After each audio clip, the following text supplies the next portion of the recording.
Christopher Columbus. You've probably heard that this famous man was the first European to have traveled to America. But think again. What if there was someone who had reached America 400 years earlier at the dawn of the 11th century AD? What if that someone was a Viking? This is the story of Leif Erikson. Before we discuss Leif Erikson in more detail, let's look at the build-up to his transatlantic voyage. For this video, I will just be referring to him as Erikson. Erikson was the son of Eric the Red, who was the son of Thorvald. He had two brothers, Thorstein and Thorvald, as well as a sister, Thredis, who according to Eric the Red saga, was an illegitimate daughter of Eric's. Their entire line of 3 generations certainly had a knack of getting into trouble. Erikson's grandfather was forced to take his family and flee Norway after committing a murder.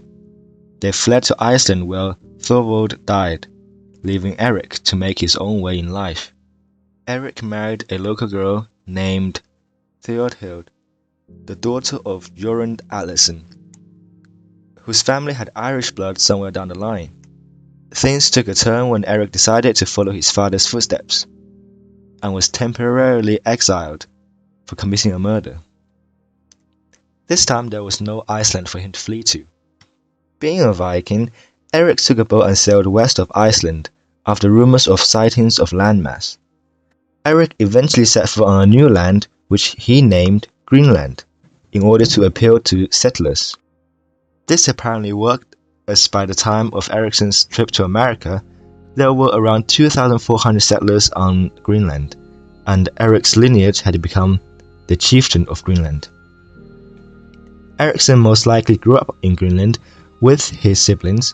Fortunately for him, he took after the explorer side of his father and managed not to commit any murder. The same cannot be said for his half-sister Thredis, but that's for another story.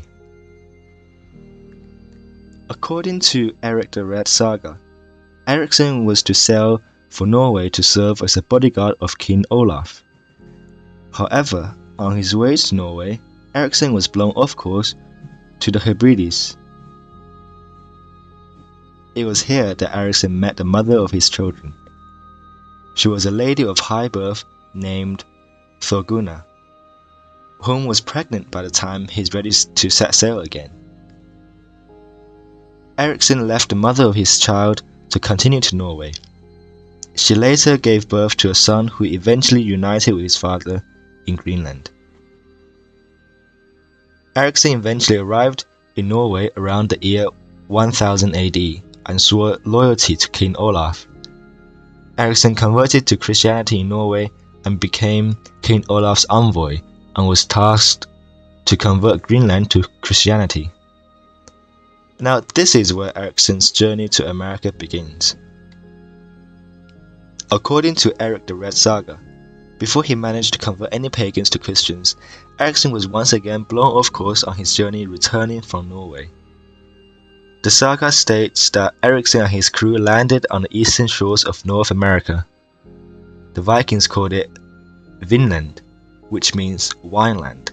Finland is thought to have encompassed the whole area from the Straits of Belle Isle in Newfoundland to the Gulf of St. Lawrence and its southern shores, maybe even stretching to Prince Edward's Island and New Brunswick. Another version of the discovery from the saga of the Greenlanders, Erikson heard rumors of land sighting of America and decided to launch an expedition.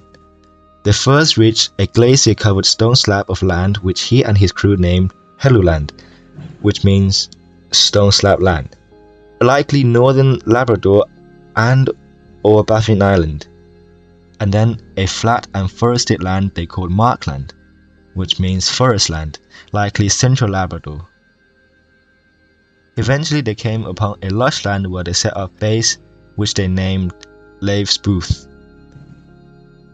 While exploring the surrounding lands, Erikson and his men discovered timber and the grapes that inspired Vinland's name. The tales told in the sagas appears to have been verified when a Norse settlement was discovered in 1961 on the northernmost tip of Newfoundland's northern peninsula. The settlement contained what looked like to be chieftains' halls, other large halls, smaller halls and huts, all with large storage spaces and some with workshops built in. They were uncovered and dated to be between 980 to 1020 AD, which fits the saga's timeframes. The buildings found at the settlement also indicates the presence of an important chieftain.